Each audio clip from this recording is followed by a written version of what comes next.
Are we in there? Okay. Very good.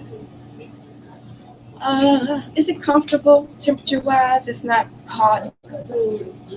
It's cool. Okay, good. Because I'm turning the AC on, but I don't like it just being on because it's freezing.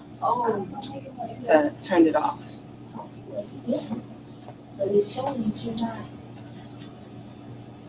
I'm going to give it another 3 or 4 minutes, and then we're going to go ahead and get started.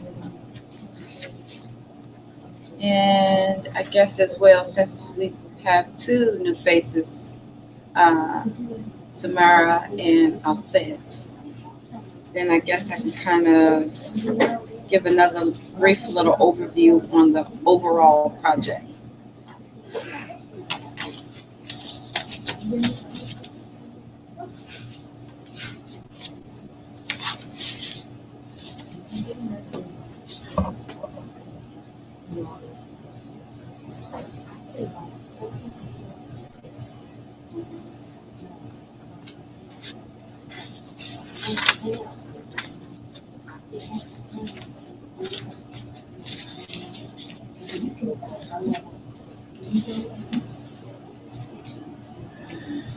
That's it.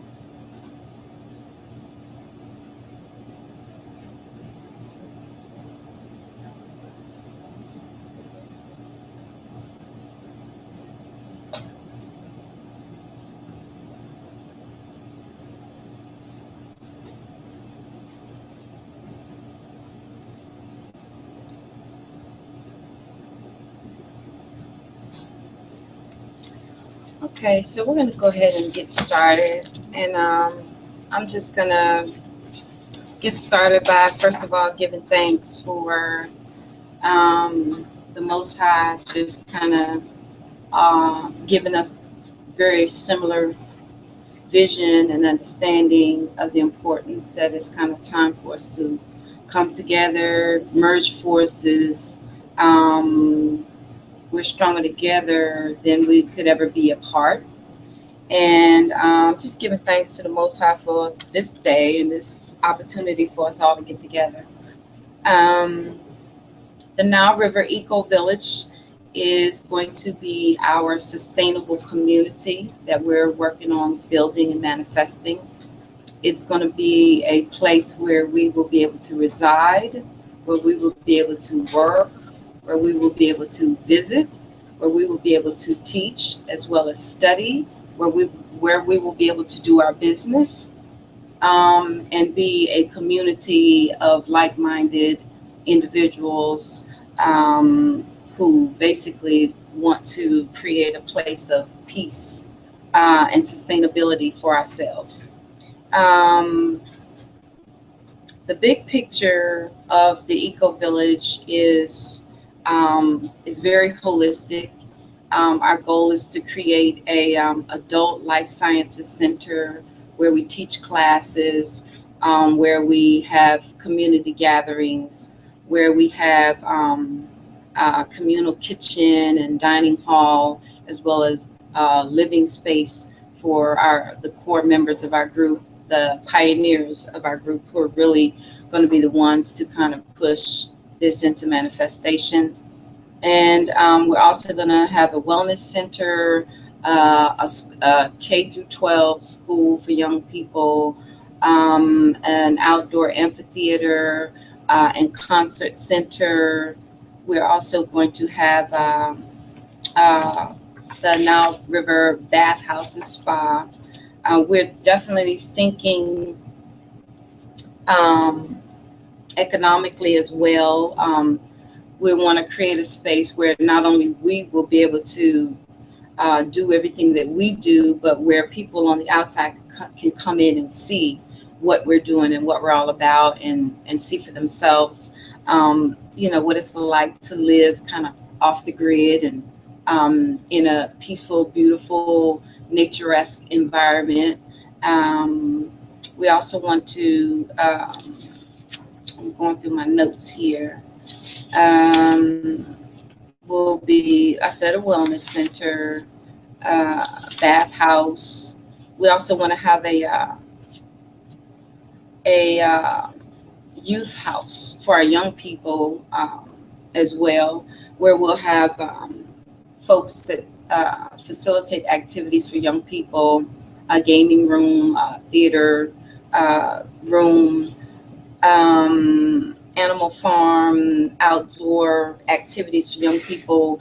We definitely plan on growing our own food. Everything is going to be solar powered. We are definitely looking for a landmass that has its own water source. And I've been studying on a lot of different modalities of building, from earth ships to containers, these buildings you can make out of these shipping containers, cob houses, a wide variety of things. And we have a few folks in our group already who this is their specialty. This is what they do, and they've been waiting for an opportunity to exercise their skills. So where we are right now is, of course, still in the planning stages, and we are looking for the right land, like right property to do this project on. Right now, we're looking in the Carolinas, particularly because the majority of us in this group are in South Carolina. We're finding more properties that are in the South Carolina area.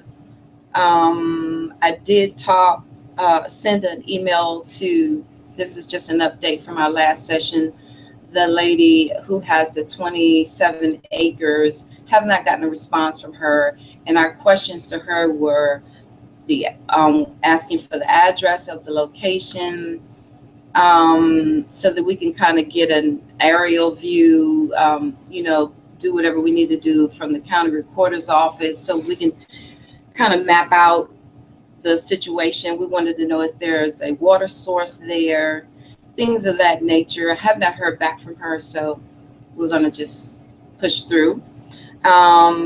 We also have a gentleman who has 100 and some acres, and we haven't connected with him. Well, I was supposed to connect with him this week, but that did not happen. So we are still really looking, and there's been several scenarios that have come up, but nothing has resonated as the this is it. And again, just I guess following up on the group in Orangeburg with the South Carolina State University, I did get some updated information on that group, and I'm thinking that that might be a good situation to do a building there, but I don't think that that's going to be the scenario where we do the entire full community there. There just seem to be some issues surrounding that whole concept that was brought to my attention this past week. So from last week's meeting, we did have 4 individuals that pledged $5,000 towards the building project. Ratopian Bliss is one of those beings. Miss Gloria Quasey is one. Brenda and Jamal McCullum is another. And the other person is written down some, was that you all? Mm-hmm. Okay, yes. That was Bradley and Bradley Batista and Miss Mary Macbeth. 5. Oh, 5,000 each? Yes. See, that's what I'm talking about. That's how we do it. Exactly. And since then, we actually have another person, a brother named Jawad Lofton. He's pledged $2,000. So that is actually $27,000 all total that we have as working capital available right now. Yes. We found another woman in our time remembers of the first time Bank of Colombia, Okay. and a woman there said that she would also try breast. Okay, bless it. Okay, so that is like 30, 32, Yes. She 32,000, couldn't make it to right? this meeting, but she's gonna come next week. Exactly. Very good. So this thing is really within our reach and it's really happening. My uh, brief kind of vision on this is that if we focus on doing all of our homework between now and the end of the year, we actually could go into building the first of spring. I don't think it's a great idea that we do start a building project in the cold season just because, it's not that fun. I think it's not a great motivating factor for folks to get out and be active. So we probably should wait until the actual spring to start building. But to me, that gives us plenty of time to do all of our background work, all of our homework work, to get all of our pieces to the puzzle in place so that as we begin the building project and prayerfully, and I don't, and Jamal is not here today, and I think I did get a message from him on Facebook saying that he had to work, so he wasn't going to be able to make it here today. But he's one of the persons who has a lot of the good information on how these projects work in the actual building aspect of it all, how much time it may take to build the first building and that sort of thing. So those are the types of things that we want to start becoming aware of so that we can start preparing for that. Last week we had our directives were for everybody to kind of write out what they want to get out of a scenario like this, as well as what they have to offer, what it is that you bring to the table.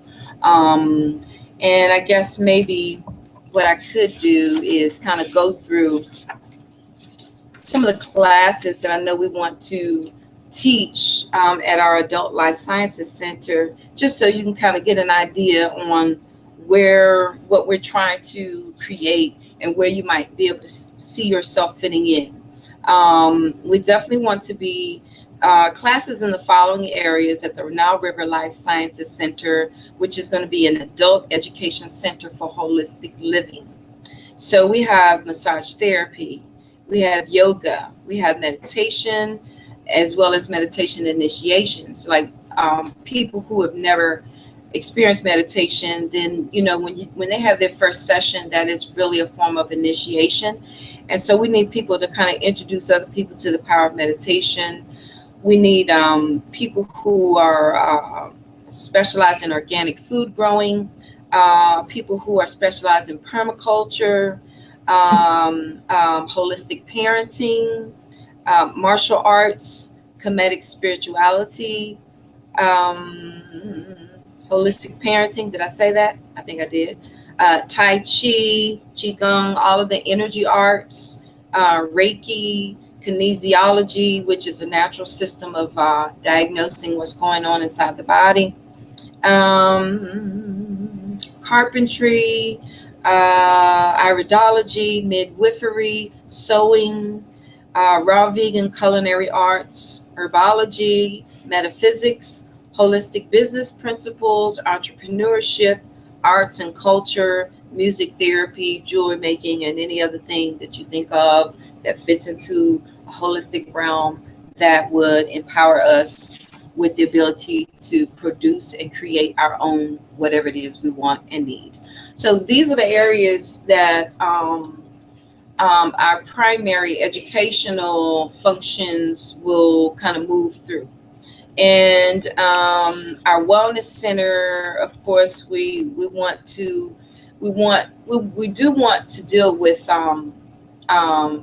metaphysicians as well as physicians, but physicians who are not only Western trained, but trained in naturopathic disciplines as well. Because that way we kind of get the best of both worlds. We're covering all of our bases. We don't have to worry about individuals being concerned about, well, how sometimes folks, we get squeamish. Yes. I think it's a good time to mention that the lady who would like to be a part of it is coming next week. Yes. She is registered. Oh, excellent. She's a holistic dietitian. Very good. And what's her name again? I think Jessica. I think I'm sorry. It's I'll okay. pull it up on my email. Jessica's going to be here next Sunday. She's a registered nurse. We actually have another registered nurse. Her name is Cheryl Lowry. She's also a Reiki master. She's been a holistic nurse for 20 years. So we want the best of both worlds. So because that way we're covering all of our bases. So no one can say, oh, those strange people are off on the side and doing weird stuff and they're not doing mainstream nothing. No, we're going to cover all of our bases so no one can say nothing's crazy going on. So it's all good.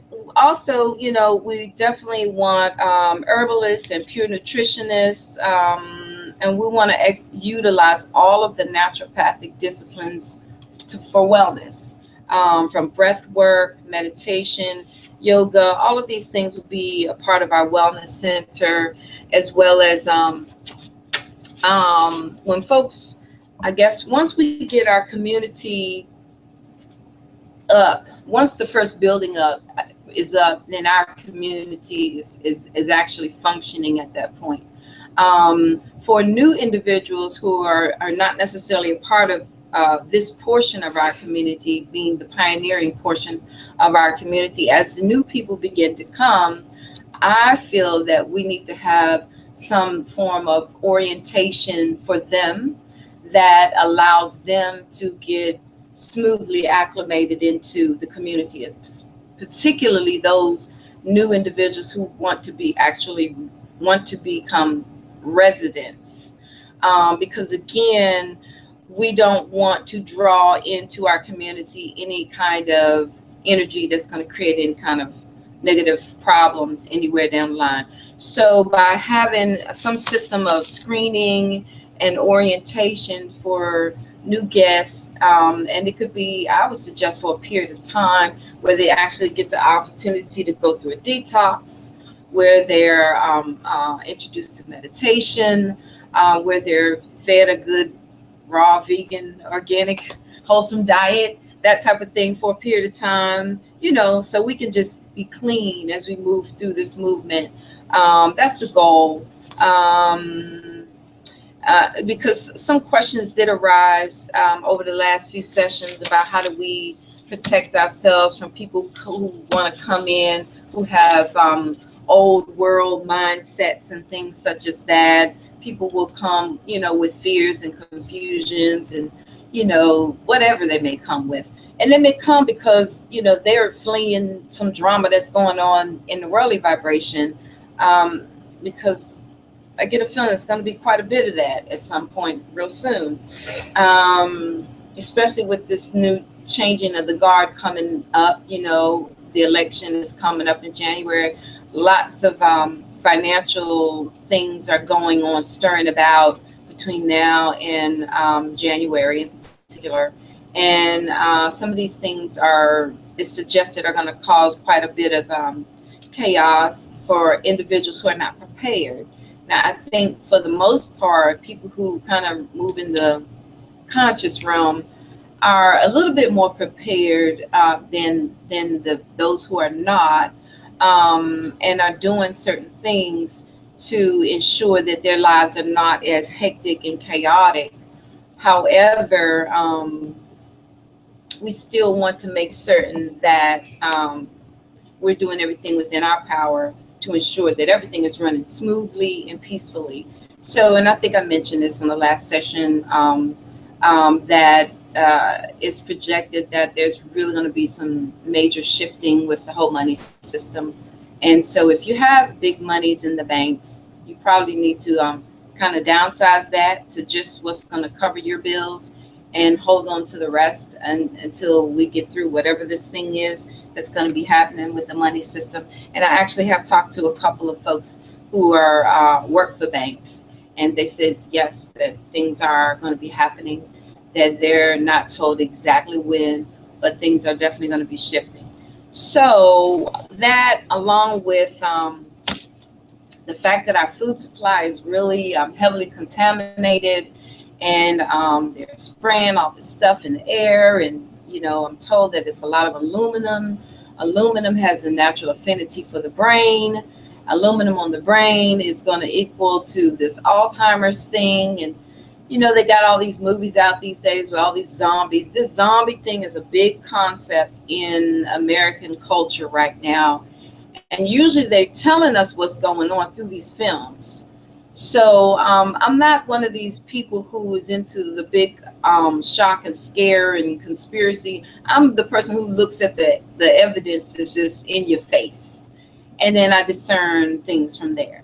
So I feel that it's so critical that we do whatever we can to come together to build. And if this is not the group for you, you need to be finding a group that's going to do something, that you all can do something together that's going to secure yourself and your safety in a general sense.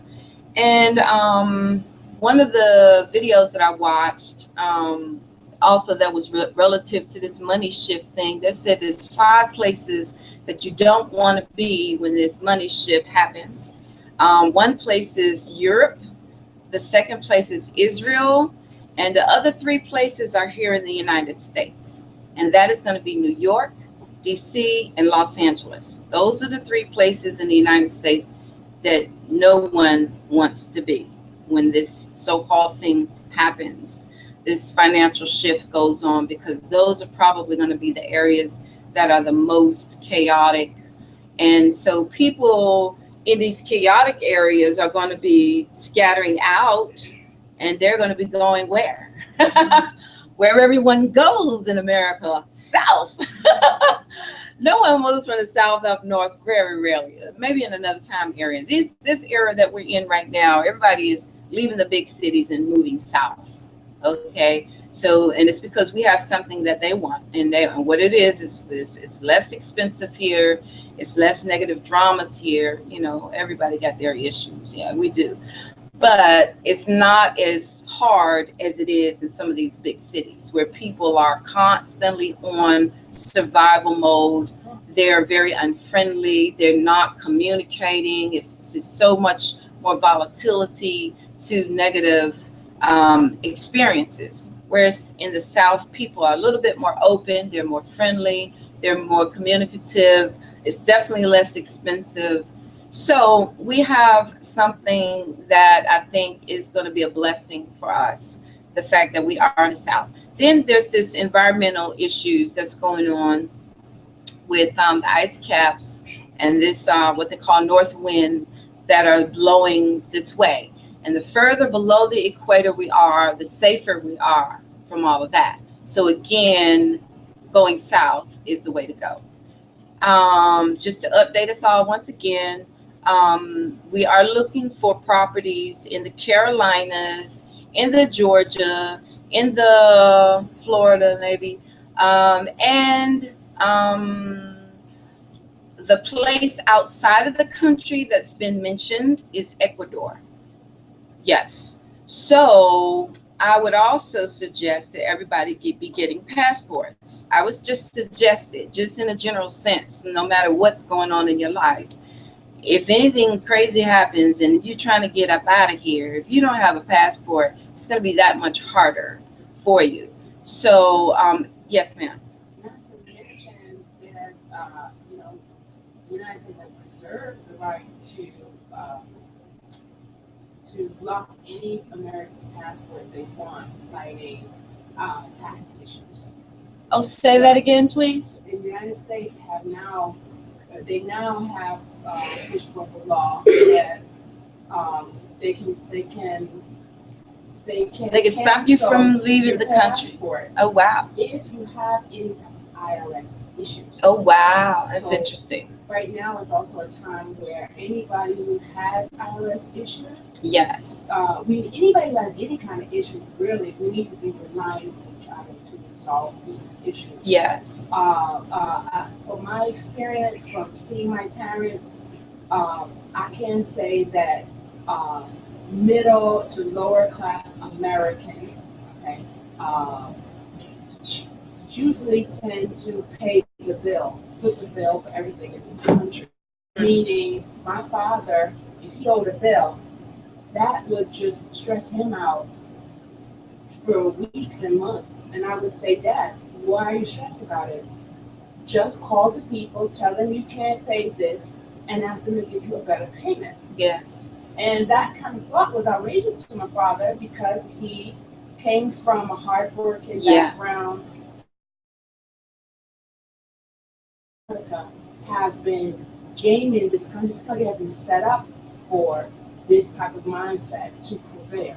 Yes. Meaning, if you owe money to anyone, all you have to do is call them and say, I can only pay, and you state 10% of the amount you owe them. And it doesn't matter who it is. If you owe them $2,000, you say, I'm sorry, I have a hard time, it's been rough, nobody have a job. Go ahead, they don't know you. You don't look bad to this person. They are a person that just have to stamp you. They have to stamp your paper. They don't really care what you pay, but you got to be paying something. Yes. You call, you say 10%. And I know it sounds crazy, but you'll be amazed. You owe them $2,000, I don't care who it is. You say, all these companies that want to take your money to fix your stuff, that's all they do. Yeah. Yeah. Okay? You say, all I can do, maybe I can lend some money and pay you $200. You know, and they will send you a form that says, okay, they give you a one, because this is the reason. If your debt is more than 7 years old and you file for bankruptcy, guess who will have no more debt? Your debt's gone. It's gone. It even is removed from your credit report after 7 years.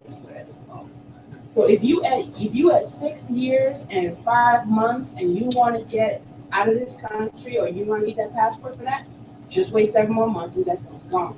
The IRS too. If you owe them for more than 7 years and you file for bankruptcy, you don't have to pay back the IRS. Not that you don't have to, it disappears. Okay. But if you owe them something within the last 5 years and you think they might stop you, they won't let you into Canada if you owe child support. Oh yeah. Yeah. So that's another way they're going to be. And of course, the system, the family court system is such a mess. Everybody owes somebody something. So really, to get out and not be stopped, you want to be sure you have made an agreement to pay back. The IRS will take $30. The IRS will say, yeah, they say $200. That's all I can, it's really hard, blah, blah, blah. I go, oh, yeah, ma'am. Okay, we'll take the $200 one-time all-inclusive payment for the $2,000. Now listen to this. Then when they say $200, okay, you go, oh, you think I'd be able to make payments on that? Like $20 for 10 months? It sounds crazy, right? But they'll take it. They will pick your pocket. Experience, that's how it goes. Exactly. Then you get paid up and they'll send you paper. You keep that paper in your passport. Yeah. And then nobody can stop you from moving around when stuff goes down. Bless They're going to try to use that against us. And of course, we are the ones that are paying the bill for the whole country. Oh yeah. So we get caught in that situation and we feel some kind of way. We feel bad if we have to file for bankruptcy. What you feeling bad for? Why do you think Donald Trump got all that money? He didn't file for no bankruptcy, and then because he was broke, he filed for bankruptcy so he didn't have to pay people back. That's right. Okay. That's right. That's negative. That's unfortunate. Some people do that. Just roll up bills and then every 7 years file for bankruptcy. Yes. But if you don't got no credit anyway, if you're not going to get a loan anyway, and if you can't get it started again, go ahead and file and get it over with.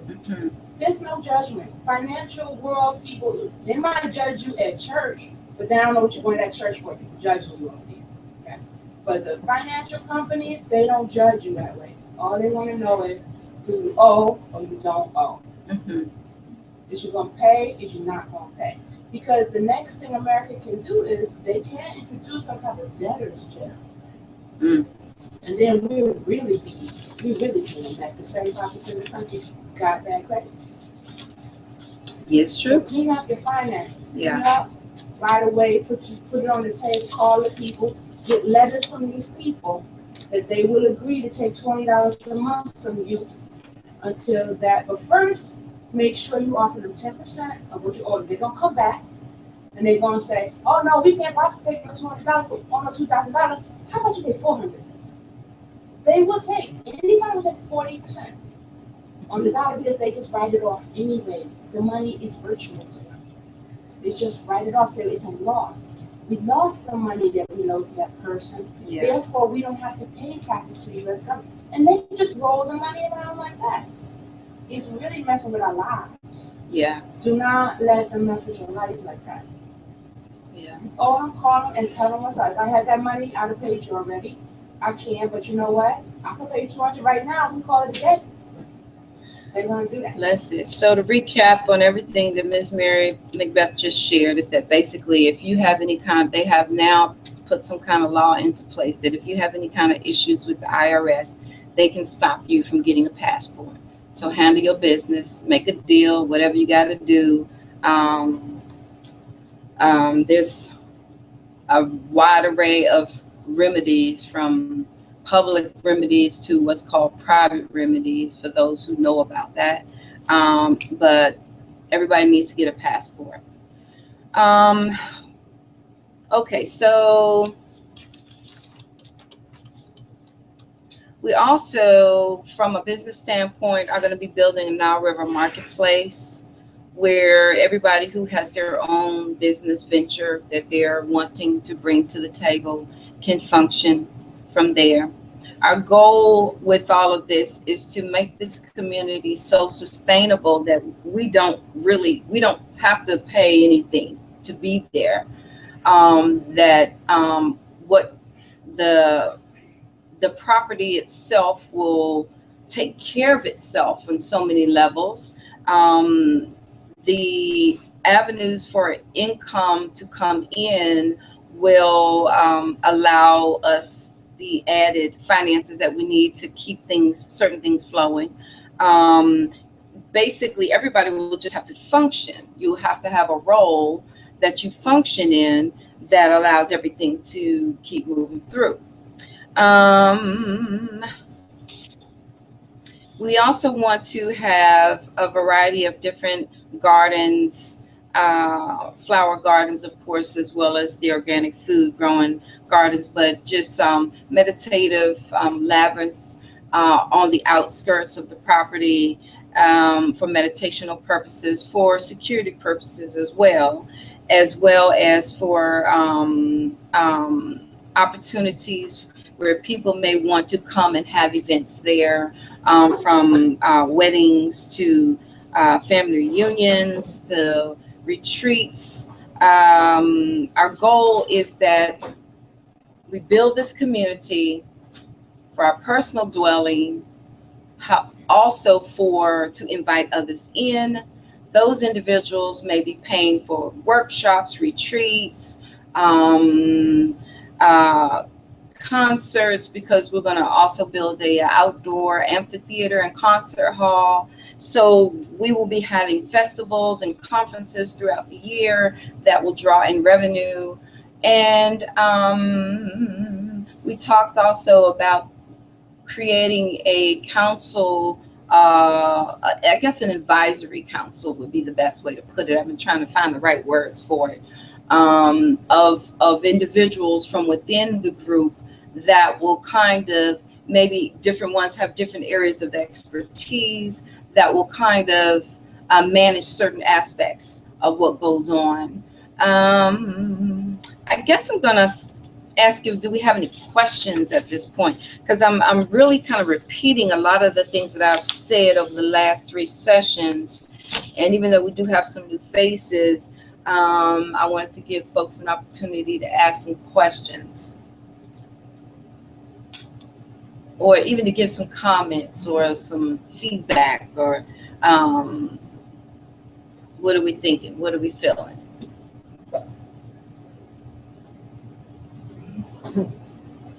I've been using the time bank a little more actively.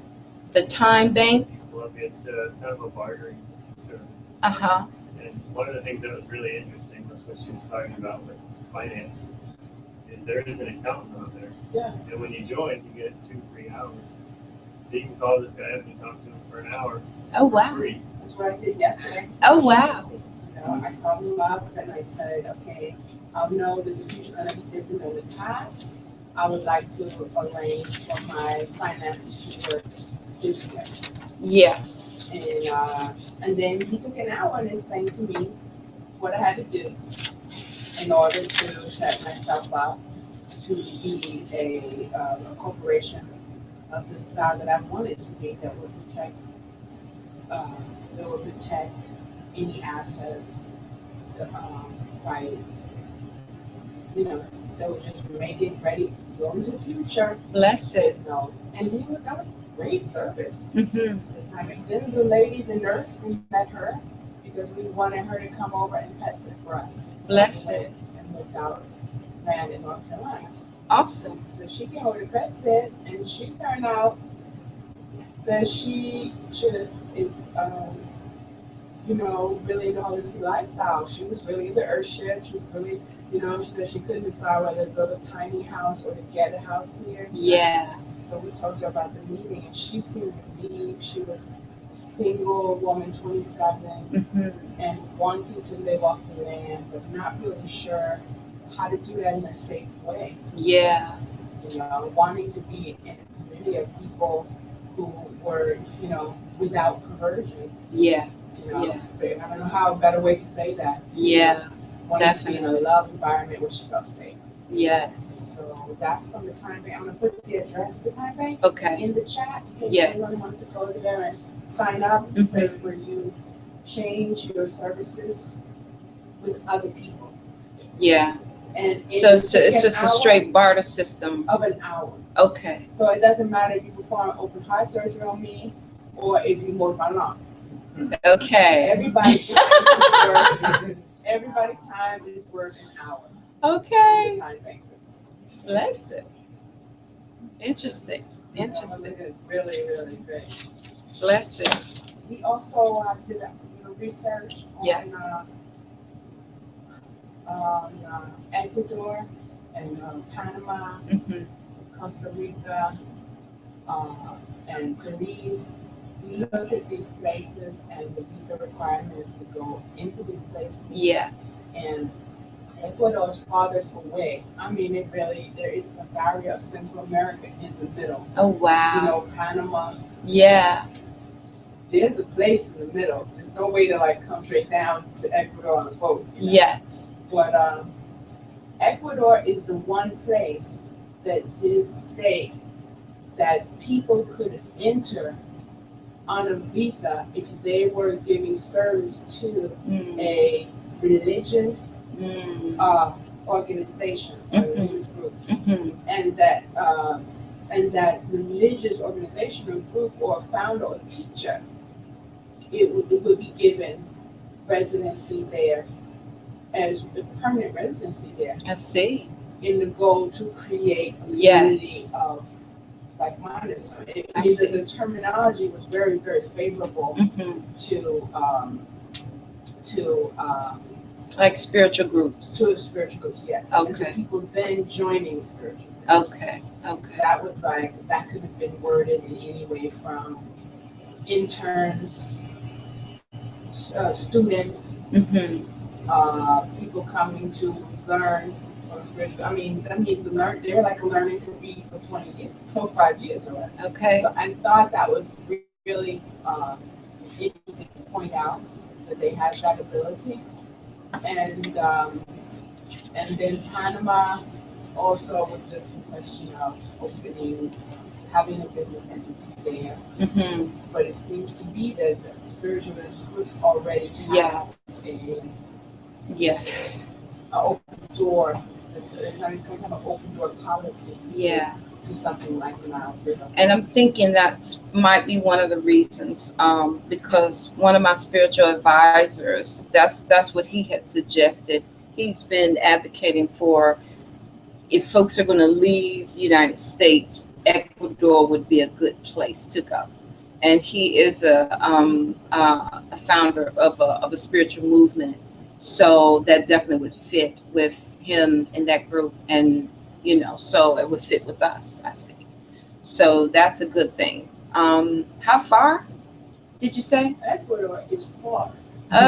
Okay, Ecuador is, do you know where like Trinidad and Tobago is? Yes. Or, you know, the islands coming down the Caribbean? Mm-hmm. It's on the other side. It's basically on the side, if you left the United States through Mexico, and then you go through Belize, Guatemala, through, Nicaragua, Costa Rica, Panama. Oh, it's past Then everything. you would come to Colombia, and then you would come to Colombia, you would be in South America, and it's under Colombia. I see. It's So- the Seattle of South America. It's Okay. Northwest. Yes. Yeah. Yes. Where Seattle is in America, that's Yes. where it is in South America. I see. So the top of South America, you got Venezuela, Colombia, and then down there Mm-hmm. you have Ecuador. Mm-hmm. And there's a lot of neat places on the way there. Like Yes. there's Belize, there's Guatemala, there's Costa Rica, and there's Panama. Yes. And so Ecuador and Panama were the easiest places to get residency, meaning you go there and within 2 years you're practically a citizen. I You see. have like a permanent residency. Uh-huh. You cannot be removed from there or any visa or that type of thing. I see. Other countries like Costa Rica, they required you to be proving that you're earning as much as $2,500 Mm-hmm. Independently of your stay there. I see. Even though Costa Rica is lovely because it already is holistic. Yes. Mm-hmm. They already have renewable energy and all of that, and they don't have an army.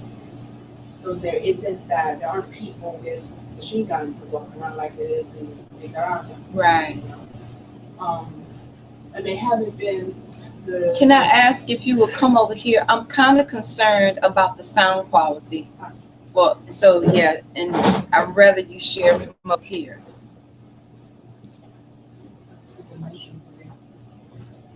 So this is Miss Mary Macbeth, and she's very, very knowledgeable and very active in our movement. And so she's sharing with us about they are to get in there, or what it requires for us to be there, that type of thing. And Ecuador is one of the recommended as a good location if we did decide to do something like this outside of the country. So you were sharing about Guatemala and Costa Rica as well. And Panama.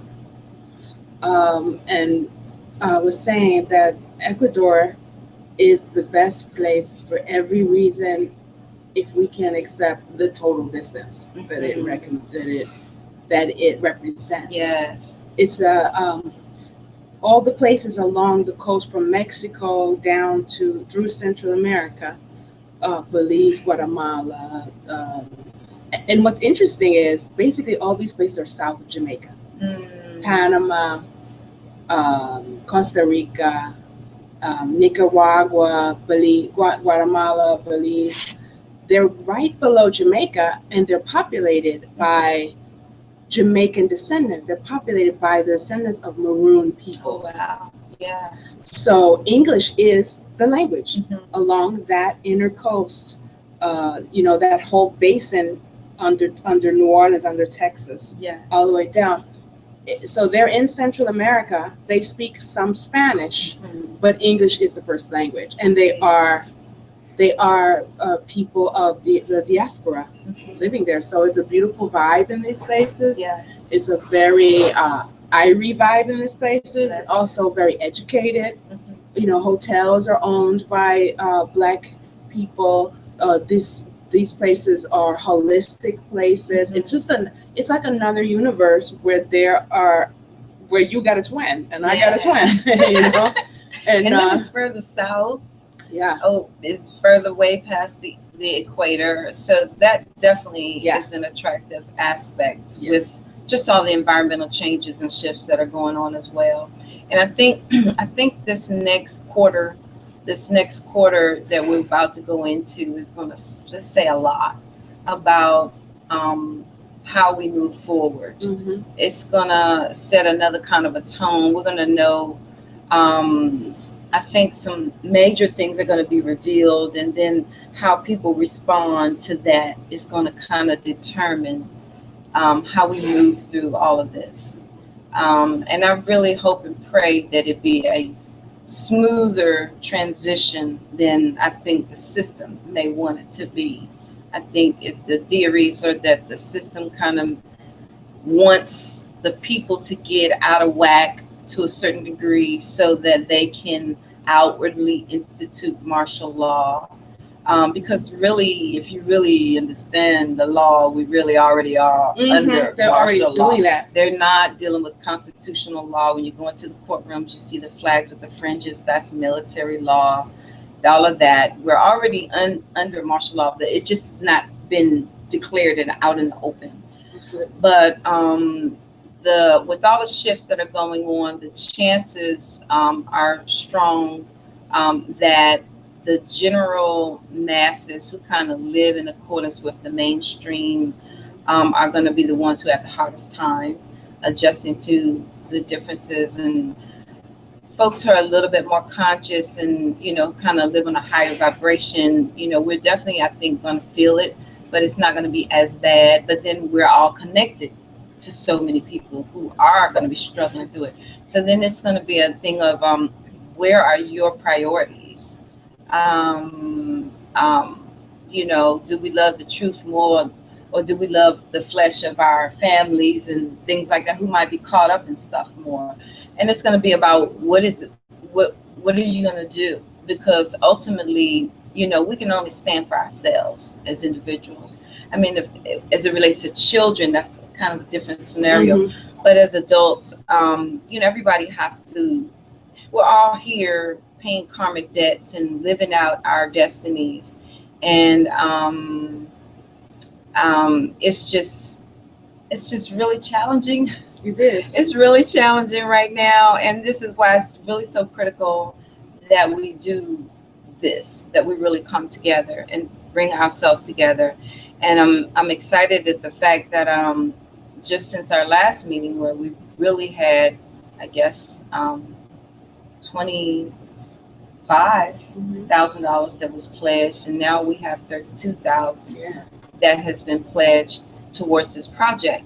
And there's another gentleman that I wanted to mention. His name is Corey Ryan, and I'm going to be making a donation to his movement because he's actually going to Florida for a few months to train in how to make these earthen homes that they call biotecture. It's a biotecture academy, and he's just sounded like he's just putting it, is everything into going and learning this, and he's definitely wanting to be a part of our community as well. So I think the next 90 days in particular is going to be very revealing politically, the atmosphere here in the States. And I think that if we really come together with the right individuals and with the right mindset, we can be successful here. But if a push comes to shove in a crazy kind of way and it gets really chaotic, we want to consider the possibility of stepping outside of the United States.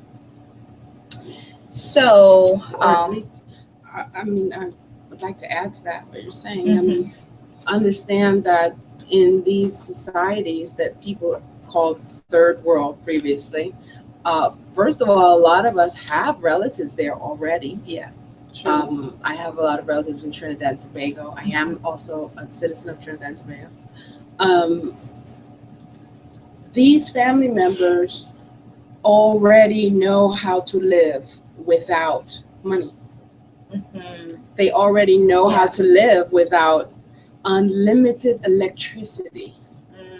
They already, and that's kind of a forgotten art for us as Americans, because we so modern. We're now used to having lights on demand.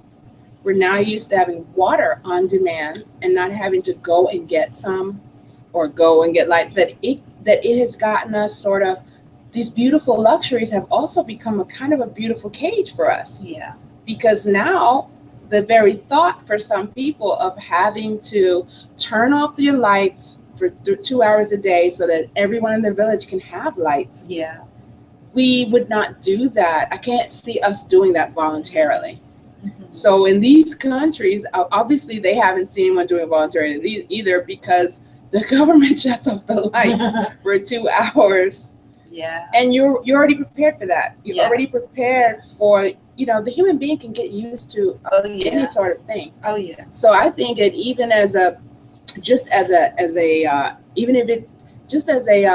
exercise in understanding what it's going to take for us to make our homes, to make our country sustainable. Yes. These are excellent places to visit. Yeah. And see just how really, truly happy the people are there. Yeah. They don't have a million choices in the supermarket of cereals, Yeah. but they're happy and they're living to be over 100 years old. Wow. Why are we dying at 70 something on average at 30 something when we have 40 everything? From massive heart attacks? Why are we and dying this way if cancer? we're the greatest we have the greatest situation? Yeah. We really have to be able to change our priorities if we want our to be safe and our children to be safe. I feel in a sense that my life, my spiritual journey, the spiritual aspect of my life, which has been really the last 20 years of my life, has kind of prepared me for the possibility of all the stuff that's going on now. I have a 1 acre lot of land in my home city, which is just about an hour away from Columbia. And literally, it only cost me $250 a month to live there. And that includes everything, my lights, my water, my telephone, everything. And I mean, it was so funny because one summer, when I had my babies with me and they had some little neighborhood children playing with them, and because we didn't have a television, this little girl, she says to me, "I'm gonna buy you a television." I said, "Really?" She just said it out of the blue, right? I'm like, wow. Really? Why? And then she said, "Because you don't have one." And I said, "Oh," and then it just dawned on me. I said, "You think we're poor, huh?" And she said, "I'm going to buy your television." Oh, wow. I was like, okay. Yeah. And that's the way we think, because we live in, to me, in the artificial world. I mean, to me, television is the last thing I want on my brain. So, but we think that if we don't have televisions and we don't have microwaves and we don't have certain things like that, that we're not living. And to me, being so-called modern is not in the highest state. It's not living in the highest state. It's just a mode of being, a state of condition of being. And I don't see this reality that we're living in as healthy or wholesome in any way. So it's interesting. I look at it this way, and it's a strange coincidence because I also have 1 acre on my family's land, about an hour away from Columbia. Yes. And that's where I've lived the last 3 years, in peace. Yes. In a peace I've never known before. When I lived in New York, when I lived in Florida, I can pay all my bills with $300 a month. I have a different lighting. Yeah. With $300 a month, and the modern world is great if you don't have to work 60 or 70 hours a week to obtain it. Yeah, and not be able to even enjoy it. I really believe that anything over 30 hours a week is cruel and unusual, unless it is your calling in life. Yeah, and this is something you totally enjoy and would be doing for free. Yes, that you would be doing for free. If it's not your calling in life, and you're working more than 30 hours a week, and the result is you're not sleeping 8 hours a night, the result is you're stressed, the result is no one's with your kids, then how is your world modern? Yeah. How is having 4 TVs going to pay you back the health that you've lost staying modern? I don't understand it. And for me, I've had peace for the first time in my life for the past 3 years in the woods, because I work if I feel like working. If I feel like I want something more. So I do what I love. Yeah. But I don't have to do 2 jobs and know my kids are not getting a $500 phone unless they have a job. I'm sorry. I cannot die for your phone. I cannot get a heart attack for your phone, when we have a phone at home. So really, I think it's really not that it's I wouldn't say that we had anything against that lifestyle, except Right. that I would like to urge you to recognize, what is it costing you?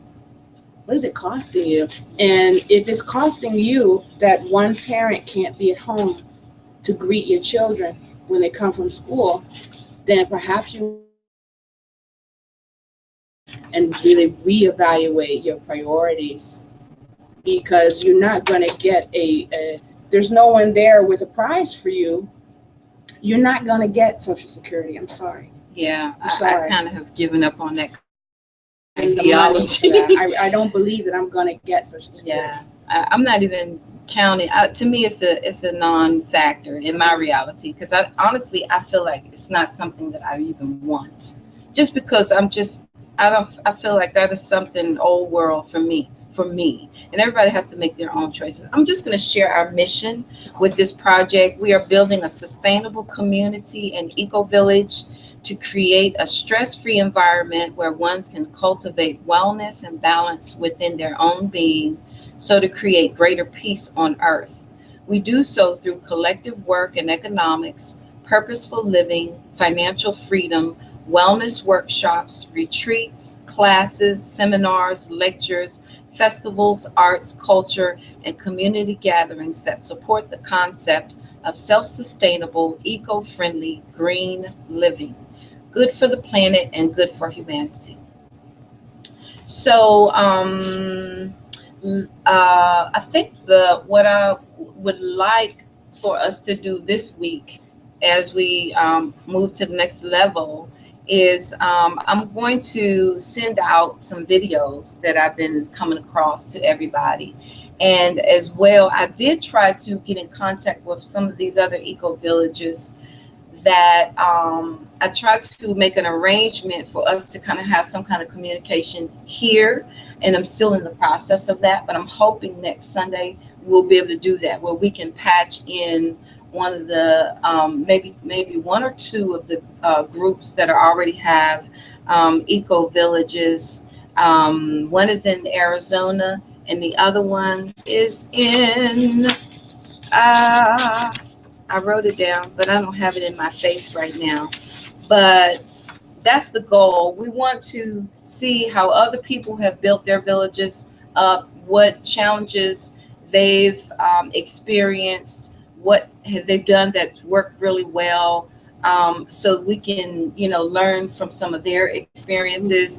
And I really want to do it more so than just me talking to them over the phone. I want them to talk to us as a group, so that if anybody outside of myself has questions, we can get those questions answered. Also, some of the videos, if you aren't aware, we did, Jamal Bennett started our Facebook page, the Nile River Eco Village Project on Facebook. If you go there and hit the join button, and then we'll approve you in. That way, you can see all the links of all the videos, because we're trying to post as many videos on how these earthen homes are built, what kind of time and energy goes into making them, how they work sustainably, how they function, how these earth ships are put together so you don't really need electricity. They're solar powered, they're wind powered. The water is constantly recycled from the atmosphere. There's a bulk water source that's built into the house, but then from there it draws in water from the rain, and it recycles the water, and some water is being used for the outgoing commode, some is used to water the vegetation that grows, other water is drinking water, bathing water, and things like that. So we want to start acclimating ourselves to what these things are, how they function, and see some of the processes of how to build, because we probably will be working collectively building, because it's the kind of a building project that anybody can participate in. All if you follow instructions, get over there and pound that sand in the tire, Yeah, whatever, Yeah. whatever you gotta do, pack the mud up We on have the our cans. shovel. Exactly. Dig a hole here, that sort of thing. And then some things, of course, will be more, will require more expertise, and equipment and things like that. So, but the goal is that we will all be participating in the building process as much as possible. And so that we can get it moving as quickly as possible. Some of these earthships that I've seen are absolutely gorgeous. Yes. Yeah. Beautiful. So beautiful. Home. beautiful. I mean, just organic and earthen and Mhm. lovely, and just the whole layout. And then it's got so much vegetation just naturally growing Yes. through the facility. Do we need to turn the AC on again? Oh my gosh, that'd be great. Okay. Would you, Gloria? Thank you.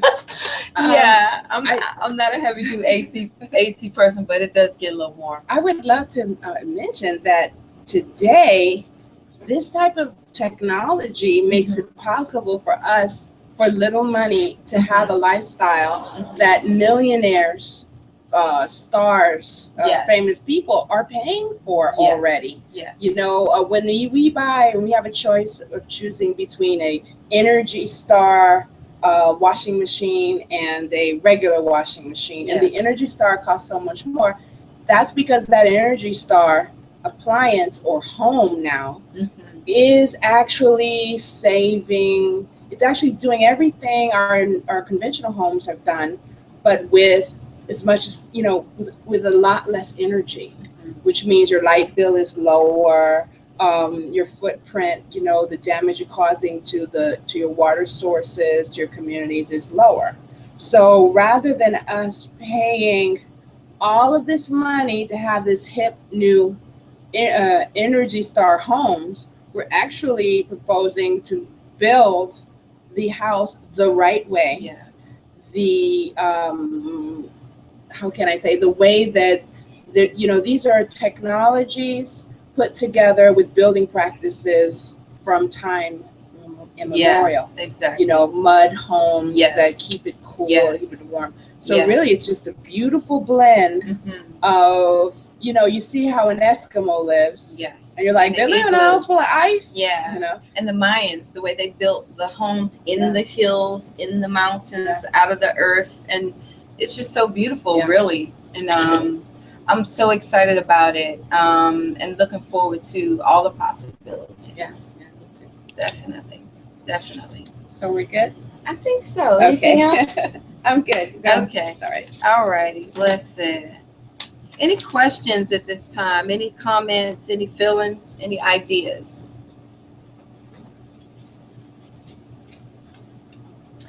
So, I'm sorry. I said, were you gonna say something? No, I was saying, I think it's great, Bless It's it. awesome. Yeah. Bless that. Very good. Yes, Gloria. I just have a suggestion, and it's just to reiterate. Come this way.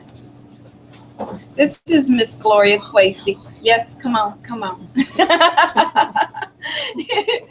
And she's one of my most treasured gifts in my life. Go ahead. Well, what I wanted to say, not necessarily on camera, Uh, is that I just wanted to reiterate what Jeremiah had mentioned last meeting about reading this book called Creating a Life Together, Oh yeah. Practical Tools to Grow Eco-Villages and Intentional Communities. I started reading it, and it's kind of like a Bible for this kind of project. What this author did, and her name is Diana Kristen, is she went and she interviewed people, because 90% of, she's saying in the book that 90% of these projects fail. And so she goes into why they fail, so that way you can avoid those pitfalls. And she also interviewed those that were successful. And so that way we don't have to sort of reinvent the wheel on certain aspects. But I think it, to make the long story short, is that that should be our major, one of our major tasks to do between meetings, and maybe even have some discussion about what we've read. I think that's a great idea. Diana, one N, and Christian, like a Christian. Oh, Christian. And the name of the book again, please? Creating a Life Together, Practical Tools to Grow Eco-Villages and Intentional Communities. And it is on the Big Tent website. My virtual assistant was supposed to get with Jeremiah because he wanted to be able to put it up on Yeah. on page. Facebook. I don't do Facebook, so so they were supposed to get together. I don't know how that worked out because I don't do the Facebook things. Right. But you can download it. I think it's $16 for the hard copy. We probably do as well to have at least one hard Yes. copy as well. Yes. But it's so far, and I really only got through the introduction. But So what is I'm she impressed. saying, just from what you're catching already? Well, basically, like I just said, I really only read the introduction okay. so far, Okay. and that's I what thought she's you had some saying. juicy goodness. No, not yet. I'm getting there. But she was talking about that 90% fail, and she talks about that. She goes into more detail in the book as to why they fail.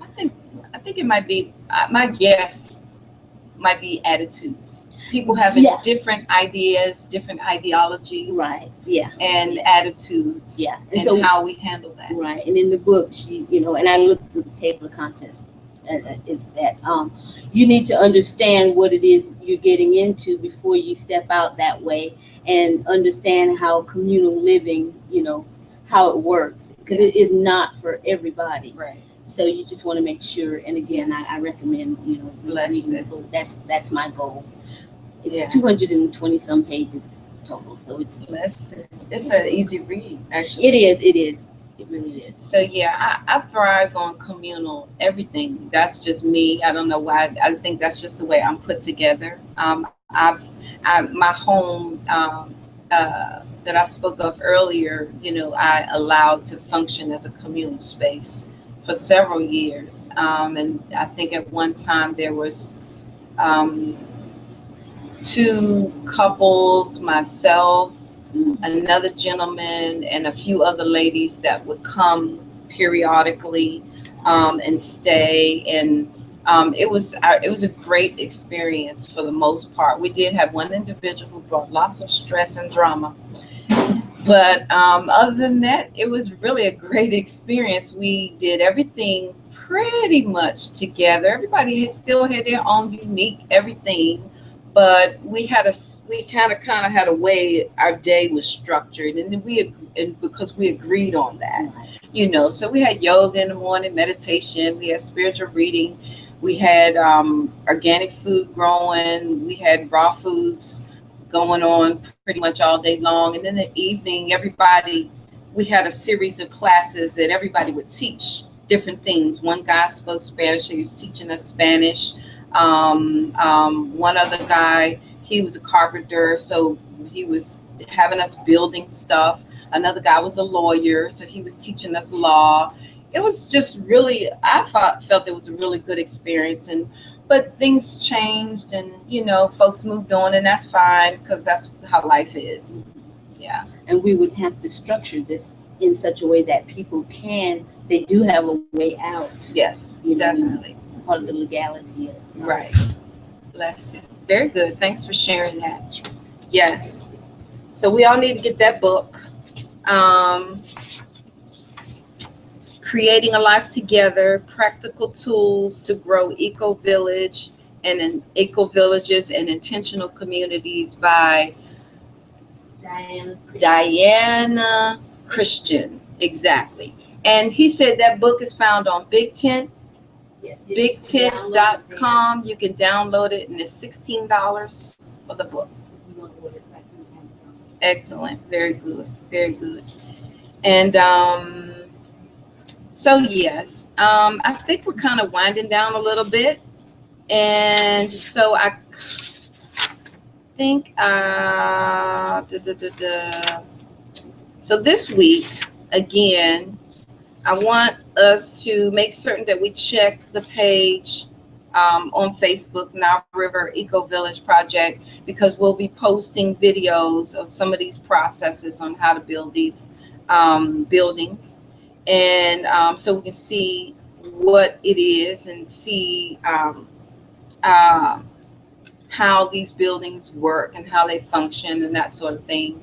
I think I mentioned last week that the way I sort of envision it, I'm envisioning more round buildings, and the community buildings, the different structures kind of set up in a circular formation. And so, yeah, so that's where we are today. Any questions before we close it out? We talked about some of the Airbnb stuff. Say it again. Airbnb. Come over here. This is Bradley, everybody. Yeah, because I'm always concerned about whether the folks can hear from over there. So say it again now. I rent my house out with Airbnb. Airbnb. Airbnb. Oh, okay, excellent. And it's almost been like prayers answered, because it's not just strangers coming. Everyone who's come has somehow had everything to do with what we're interested in. Oh, wow. Awesome. And I believe that's because the way the system works is you Mhm. post a profile and you take some pictures of what space you want to rent out. And it could be anything from a couch to the whole house. Or some people are creative and they'll do like a van in the backyard Oh, wow. or a tent on a pretty setting. Yeah. So you don't have to have a really fancy space to do it. Mhm. You just need to be friendly and you need to be attractive in your profile. Mm. And like-minded people as travelers and students or people that are in transition for moving, Yeah. they'll seek you out and they'll want to come and stay with you Airbnb, that's a website? at Yeah. the website. Yeah. Okay. Don't put it right in here. Bless that. So yeah, to me, these are really cool survival tools, because as everybody is kind of feeling the whole pinch of the economy and what's going on financially, this creates another opportunity to sustain in the midst of it all. And so folks have been coming through and paying to share space, basically. And then you meet these folks and they're kind of like-minded individuals who you guys think have things in common and may be interested in even doing more than just the sharing space thing type of thing. Because we have to write a profile. Mm-hmm. So in our profiles, we clearly state we're new majors. Yes. We're interested in holistic health. Yes. We're sharing cooking. Right. So people are not interested in that, do not want to stay in I the house. see. Yeah. Oh, I'm gonna have to write. I'm gonna go check that out. Airbnb. That is so It's cool. been extremely productive. It's Wow. now covering all of the bills and the mortgage. And Bless things like that. it. Awesome. It really frees us up to focus on the other things. And Mhm. it's safe, like eBay. Like Yeah. people review each other. Mhm. So I'm not gonna treat anyone crazy in my house because they're gonna write, she's crazy. Right. And then no one else will rent my room. Right. Yeah. And they're not gonna do anything crazy at my house because I'm gonna write, they're crazy. Yeah. Then the next time they look for a place to stay, they're not going Gonna get So it. your reviews follow you on there I with see. your profile. Yes. So you kind of get to learn something about a person. Uh-huh. There are people that haven't stayed in hotels in years, Mm-hmm. and they've only been staying in Airbnb rentals whenever they travel on vacation. Oh, wow. And I mean, some of these places are nice. Mm-hmm. And you know, when you get to a hotel, if you're by yourself as a woman, Yeah. it can be a little bit. It is You don't even wanna unnerving. Go out and get ice no more. Yeah. You don't know what kind of nut jobs are out there. Exactly. But it's nice if you could go to a house where somebody you feel is like you, Mm-hmm. and you will feel safe. And Bless I like that. it. I Bless don't think that. we'll ever stay in a hotel again. Awesome. We feel really blessed that people want to So this come is to us. all over then. all over the All over world. the world. Oh, wow. They have beautiful apartments in Paris, Mm. overlooking the river for Mhm. $50 a night. Oh, wow. Yeah. It's a hotel room next to you. Yeah. Okay. So you're basically living in somebody's life now. Yeah. You have to be cool with that type of Oh, yeah. voyeur. You got to be a communal type You gotta person, be a community type person. basically. Yeah. And honestly, I just feel like, that's what we're supposed to be anyways. you know, I mean, how do you be a community if you're not communicating and you're not communal? And, you know, I'm like, come on. That's just me. Check it out. Very good. Thank you. Thanks so much. Blessed. Any other contributions to the discussion today?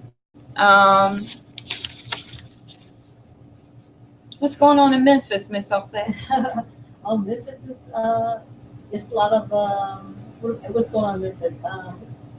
Interesting, I tell you that. A lot of creativity. A lot of Really? creativity there, yeah. Blessed. So, you know, Very good. there's a lot of intensity. It's like intense. I always say it's like a plutonian energy there, Mhm. where it's so intense that you can go either way down to the dark or way up into the light. It propels you I see. wherever you want to go, whichever way you want to go. I see. This was very intense energy, and I always thought it was interesting. Come sit. Oh, okay. This is Miss Offset Marshall. She's visiting with us, and she lives in Memphis, Tennessee right now. She's telling us about what's going on in Memphis. Okay, I just say it's just a very interesting city and a lot of creativity. Yeah, a lot of creativity. A lot of people feel a lot of intensity there, and I think that's why I feel so much creativity Yeah. to channel that, Yeah. you know, into the arts. You know, Mhm. so you have it's just really talented people there. A Wow. lot of just super talented. Bless And it. B.B. King and Yeah. people like that. So Yeah. a lot of super talent there. And what is your movement there?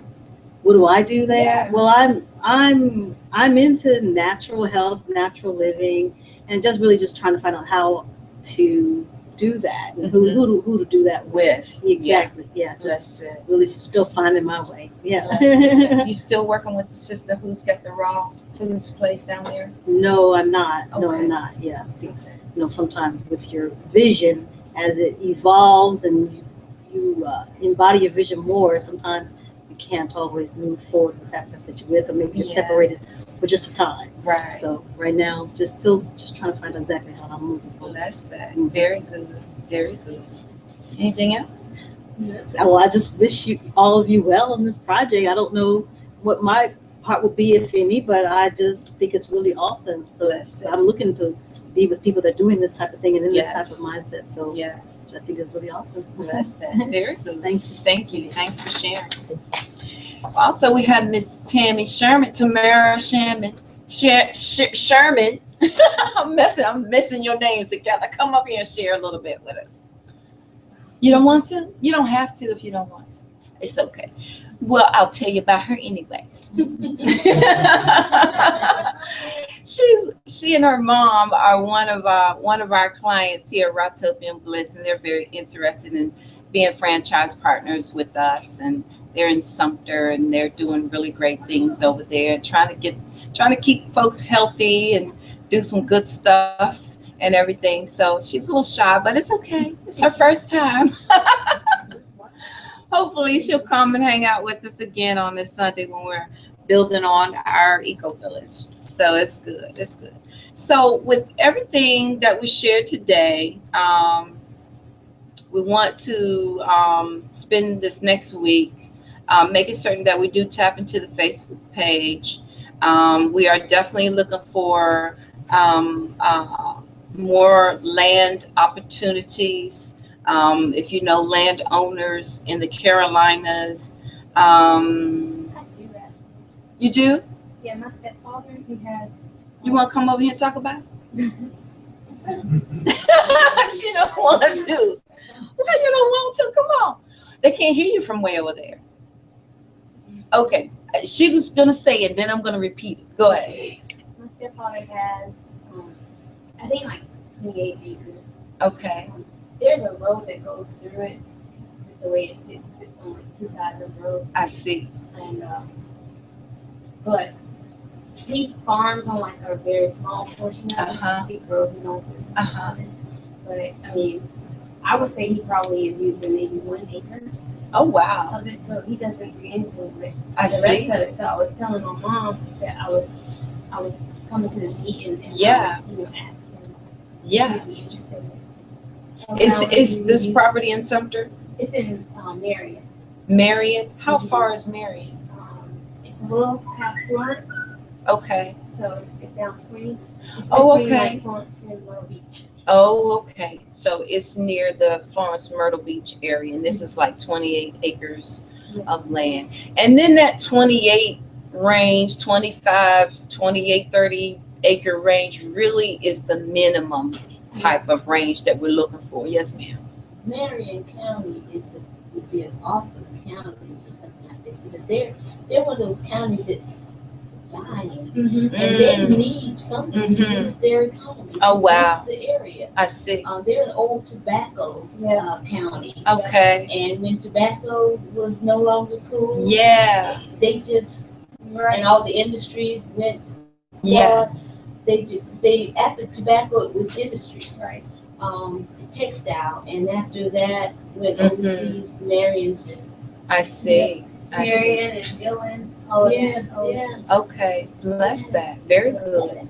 So there's another opportunity for some land in Marion County, South Carolina, about 28, you said, acres. And so we're going to dig into that a little bit further because, again, we are looking for our location. And but we are definitely looking really and truly in the fullness for something that's at least 100 acres, because then that gives us lots of room to grow. We can do some projects in smaller locations, like maybe that location we can actually build a center that we can still have gatherings and retreats and things like that at.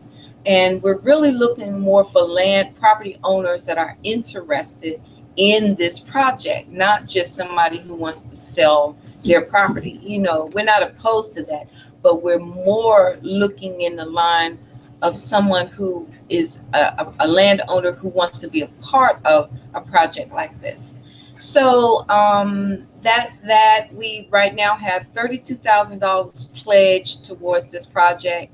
And the more we gather and speak about it, the more we're going to grow into it. I think this next 3 months, this next 3 to 4, 5 months is going to be our planning and organizing and laying out.